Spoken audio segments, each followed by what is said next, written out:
Hello and welcome to Understanding Dreams. I'm Jamie LaPolla, and with me today is Kathleen Sullivan, author of Recurring Dreams and A Journey to Wholeness, one of the founding members of the Association of the Study of Dreams, and a former host of Dream Another Way of Knowing, which aired on KAZU for 12 years. Welcome to our show, Kathleen. Thank you. It's nice to be here. So, Kathleen, what sparked your interest in the study of dreams? When I was in school and in my first beginning practice as a counselor and a teacher, I had certainly experienced the value of dreams, watching other people do dream work and being in therapy and myself and watching that whole dream process. I was very impressed with it, but I wasn't much of a dreamer. I had only recalled and written maybe 10 dreams in my whole life. They had been important, but I didn't consider myself much of a dreamer. And then in May of 1980, I had a 15-second dream, which I refer to as my earthquake, in which I'm in a class. At that time, I was teaching elementary school, so in the dream, I'm with my class. And the kids are in front of me, not in control, they're running around in front. And they see something very exciting to them, so they call my attention to it. When I arrive at where the children are looking, I see this enormous spider's web, about 18 feet in diameter. And at first I think it is an absolutely spectacular work of nature. How could anything be this big and this beautiful?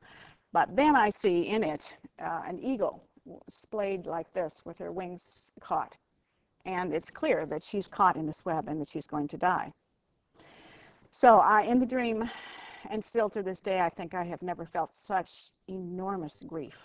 And in the dream, I fall on my knees, and when I wake up, I was crying, and I cried for 2.5 hours, and I could not stop. It was as if I had been taken over by some incredible force.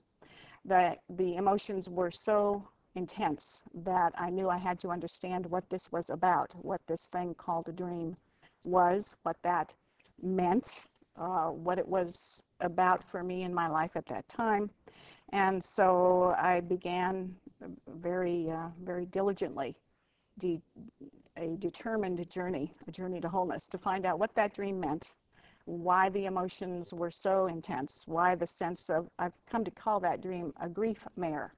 It's not unique. Many people have it at major turning points in their lives. And this kind of a dream is intended to wake us up, as this dream did, and to get us to focus on what's really happening in our lives so that we can change what's not working, what gets stuck. Some great power was stuck in this web, and I felt how horrible that was and knew I had to do whatever it took to extricate the eagle from the web, to work with that symbology and to understand what was going on for me. So that started my own personal fascination with the dream and commitment to it. That led to me bringing the dream into adult classes that I was teaching, and also to taking dream studies to my younger students. And the more I did that, the more I became aware that this is a vitally important aspect. The dream is a vitally important aspect of human awareness and consciousness, and it's probably the greatest healing force available to us once we know how to use it. So I committed my life to the dream, to getting the eagle out of the web, and 6 years later I quit teaching and began focusing strictly on the dream as a professional career, writing books, the radio show, traveling around the country, and teaching what I think is just so important. This is 5 times a night we dream, and yet we are not taught in this culture how to use that incredible information, which I know to be life-saving, literally life-saving. So that is how it started, and that's where I am with it now. That's amazing. That takes a lot of courage. It did, and maybe a little insanity. I'm not sure about that, but the courage was there, and the power of the dream is really what leads people. I'm not alone in this. There are lots of stories like this of life-changing dream experiences, which bring somebody. It's like you're walking down, the path this way, and the dream hits, and boom, now you're going this way, and this is the right way. It's very interesting. Some people claim that they don't dream at all, or that they don't recall their dreams. If it's not true that people don't dream, then how can one recall their dreams once they remember them? Mm-hmm. Well, since 1956, we have had the ability to study brain patterns and find what's called REM cycle, Mm-hmm.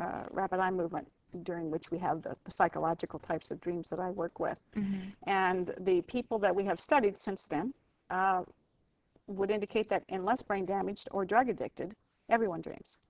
Reptiles dream, snakes dream. You know, you watched your dog, you watched your cat, you know they dream. And dreaming is a natural, it's like breathing. Without dreaming, we literally go crazy. So we do, in fact, dream. Everyone does dream. And we dream 5 times a night, or about every 90 minutes. We go into REM sleep, where the dream exists for us. The issue is recall, of course. And basic to that is that we live in a Western culture which is very goal-oriented, very extroverted, very manic in its demands and goals, and the notion that something that happens inside the self, inside of an individual while asleep, that's important, is not really incorporated as something that's valid in this culture. My dream friends and I are committed to changing that unfortunate and incorrect belief. And so when people begin to become motivated by reading books, by talking to their friends, by watching dream shows such as this, by listening to radio shows and seeing the value of the dream, then the motivation is there, and so is the recall. It will generally just pop up on its own. Then, however, there is this nasty little problem, which I have every single night and morning, of transferring the dream from the right brain to the left brain. We dream primarily with the right hemisphere of the brain, and in order to turn the images of the dream into language that we can work with, we have to jump across the corpus callosum, and it is sometimes a painful experience, like learning a new language, to lock the dream into the left brain, where we can recall it and write it or tape record it. A lot of people find that just putting a tape recorder by their bed, and one of the best things about REM sleep is that we wake up, or almost wake up, at the end of every REM cycle. That's the cue for us to become conscious and aware, and to then say, what was I dreaming? What are the feelings? What was the situation? Who are the people? And sort of go over that. Just as we're just, not waking up, just nail the dream down in your right brain and then sort of move it to the left. I'm going to remember this, because in REM sleep there is no long-term chemical in the brain for memory. So that's unfortunate. We have to work at this a little bit, but once we begin to do that, then we have the dreams when we wake up in the morning. Or many people, certainly at the beginning of really intense dream studies, or with a great motivator like the eagle grief mare that I had, I was able to wake up after every REM cycle and record the dreams, first in writing, and then when that became too intense, just by recording them, and then writing the dreams, transcribing the dreams at a later time. So there's really an issue of motivation. There is no doubt that people dream all the time, and it's a matter of wanting to make the changes that dreams bring about in order to do that.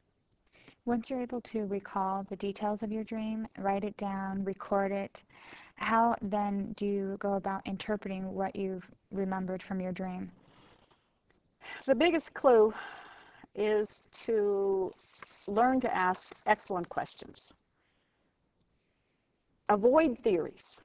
Avoid there is one way to do the dream. Avoid Freudian psychology. Avoid anybody who says this is what a dream means. Avoid that altogether, because the dream comes from you, and you already know what it means. It comes from an unconscious place, a deep place, a soul place. But once it comes up and you engage with it, with your awake self or your conscious self, then all you're doing is like detective work. I always think on my business cards I ought to put Kathleen Sullivan, dream detective, because that's really what we're doing. And it's playful. It's a very joyful kind of self-exploration. You need to learn that most dreams, 99% of all dreams, are not literal. They are symbolic. A certain character in a dream is not that person, but represents what that person means to you. A dog is not a dog in a dream, but a dog is what a dog means to you. Also what a dog just generally is. I mean, dogs are common in our culture. So there are dream images, of course, that are not common. They're totally made up. A dog head, a cat body, giraffe neck. Now that's something that comes directly out of the personal unconscious of the dreamer, and only the dreamer can work with that. But a dog is in the collective unconscious, if you will. My greatest foundation is Carl Jung's work, and believe after all the years of works that I've done that he leads us best in terms of interpreting or understanding the material. We will know that we are right when we have what we call in the dream field a direct hit. There's a body hit. There's an actual bing that goes on in the body. We call it a vibration or a resonance.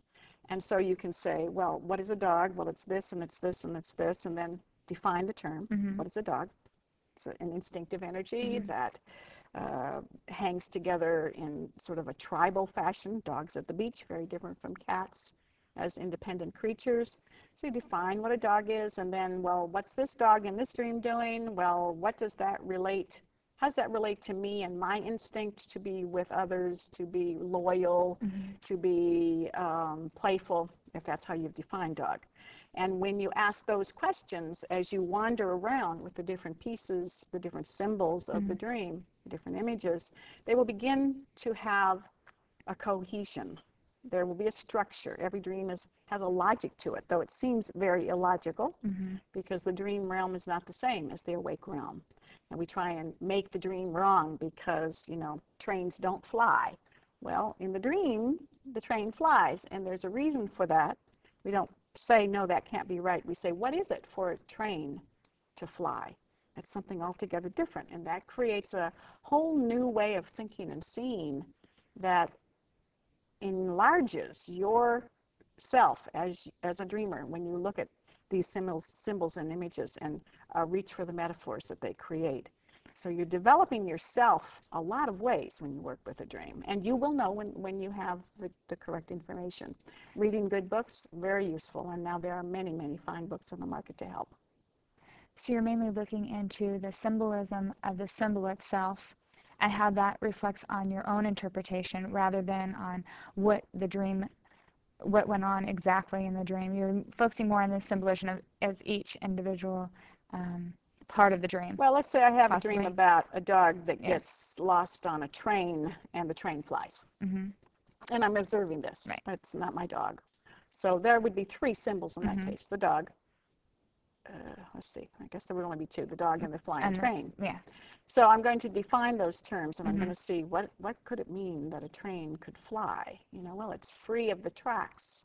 Perhaps it's free of the old training. Perhaps I'm moving in a way that had to do with the way that I was trained, but now it's elevated.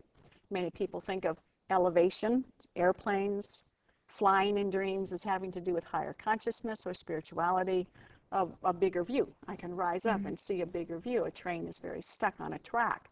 So you see, you just begin to play with things. Why would my dreaming self, why would my psyche present such a very interesting image? And as you define what is a train, what is it to fly, and you put those things together, then you look at the dog and you say, wait a minute, the dog got off the train. Well, a dog is a very loyal creature that can be trained very well. A cat cannot be trained.